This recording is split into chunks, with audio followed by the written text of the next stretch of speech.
ეს საუკეთესო შოუა, რაც მე მინახია და უკეთესში ვერცად ვერ წავიდოთ.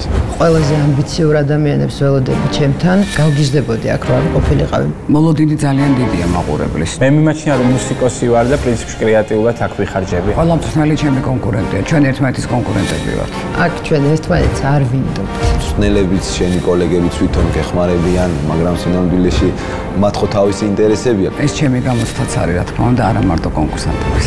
ზეწოლა არის ძალიან ფსიქოლოგიური, იქ დამსწრე საზოგადოება, ყველას თავის გულში შემატკივარი ყავს. შეიძლება ამ ერთმა პროექტმა აბსოლუტურად შეცვალოს ამ ადამიანების ცხოვრება. როდესაც იცი რომ ბომბი ყავს, უკვე ზუსტად იცი რომ შეიძლება მოიგო. მე მათ ბოლომდე გავუგებ, იმიტომ რომ მეც ეგეთივე გიჟი ვარ, როგორც ისინი. თავში არ უნდა ამივარდეს, აი ამაზე ვმუშაობ. ეს შოუ არც ერთხელ არ მომიგია, მაგრამ ვერ ვიტყვი, რომ ოდესმე წავაგე. ჩემთვის თავარი კონკურენტი არის წინა სეზონის დათო ფორჩხიძე.